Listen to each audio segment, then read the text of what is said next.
results and the performance on Friday?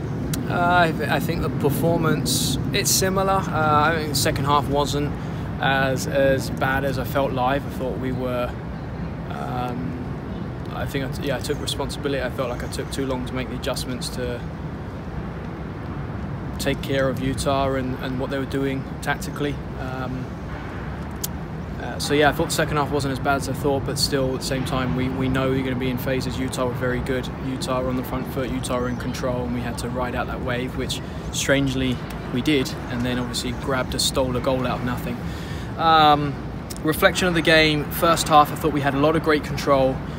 I think we in the driving seat in all areas, but we weren't creating chances in the first half. I felt like we had lots of chances, but then obviously you reflect and you go through it. We didn't actually create. We had lots of set pieces. We had a lot of set pieces, corners, free kicks, deep free kicks, which made us feel like we were in the final third. But everything apart from creating chances was a really good first half.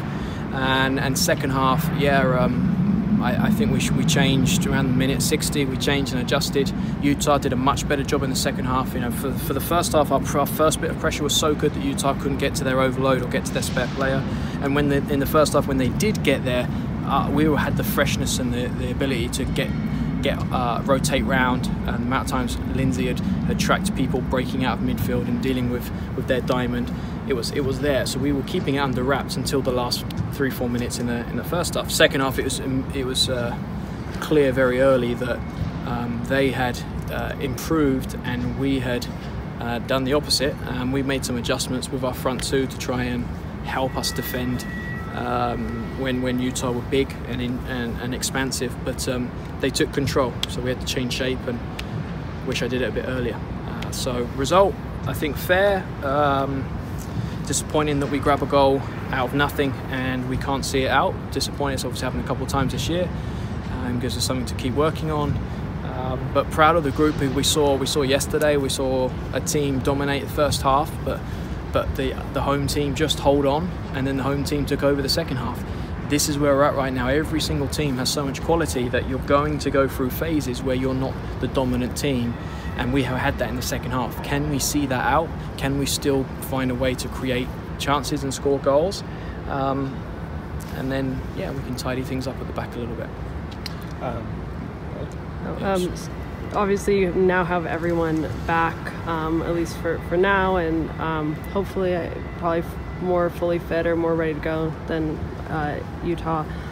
What do you have to do now to integrate everyone, get back to firing on all cylinders with everyone now available? Well, the word 2 weeks ago as this process started was patience. Patience with everyone, with individuals, with us as staff.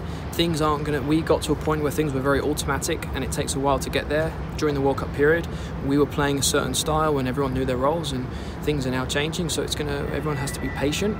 And two, the message this morning as we got into video and looking at areas where we weren't so strong is we have to be...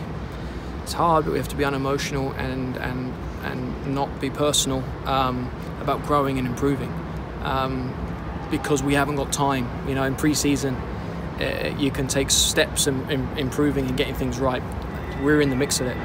This game Wednesday night is an absolutely huge game for us at home, and so there's always going to be things to learn. There's always going to be really good things, but when it's time to learn, we've lost our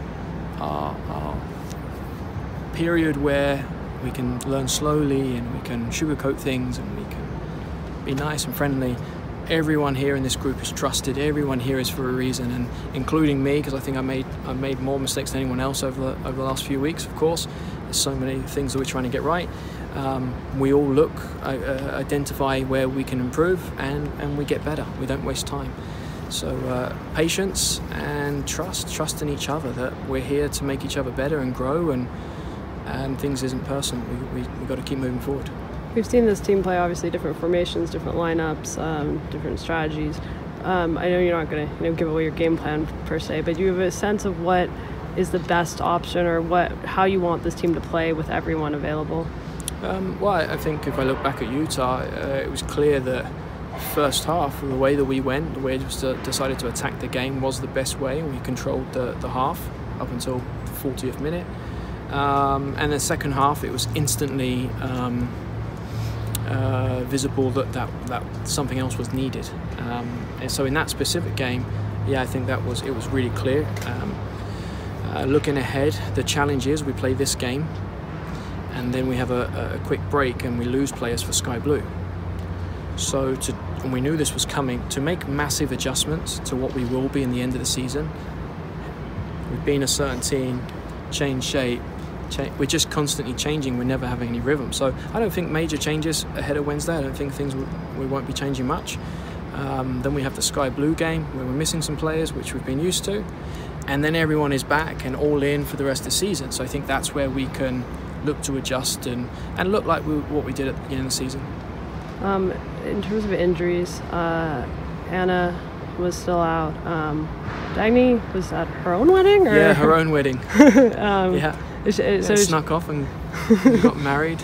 Omar and Brynja looked fantastic. Yeah, we get excited to celebrate with them this week, hopefully. So is she back, and then how's Anna doing, and is Ellie okay as well? Dagny will be back. Anna has been progressing, and I think Anna should be looking better, fingers crossed. Ellie will be out for Wednesday. Right now, I would say Ellie is definitely out for Wednesday, and I hope we can understand a bit more about Sky Blue. That break maybe helps us, right? That break at the weekend might help with Ellie. But it could be a couple of weeks. Yeah, nasty challenge. Not saying it was on purpose. My problem with this game, and when we brush someone, everyone is ready to jump on the Thorns. But this game had a lot of it had a lot of challenges that a yellow card could have easily just calmed everyone down. The fact that, because Caitlin ended up getting the yellow late in the second half, it's definitely a yellow, she's late, but there was 3 or 4 or 5 challenges before that were a yellow. They don't happen, and now Ellie, I got a player who might miss 2 weeks. Rasso on the sideline jumped out of a challenge. If she didn't jump out of a challenge, she could be going to hospital. And I'm saying it's for every team in every game in this league. Sometimes we're too slow in saying, hey, we want a quality game. We don't need people challenging like they do. And it's for us, it's for them, it's for everyone. I feel like we wait and wait and wait sometimes. So I'm disappointed this game. You look back and you look at some of these challenges and you don't understand. I don't understand how things weren't calmed down earlier, and people were told you can't do that. We now lose a player. It reminds me a little bit of the Midge one last year. I felt like that game was the same. They clearly could have been calmed down so much earlier, and then we have a really bad challenge and we lose a player for 3, 4, 5 weeks with Midge Purse.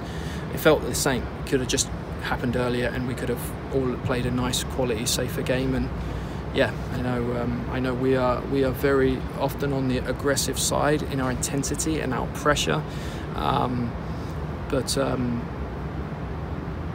I don't feel like we ever get caught doing what happened in that game, where the ref just needed to calm everyone down.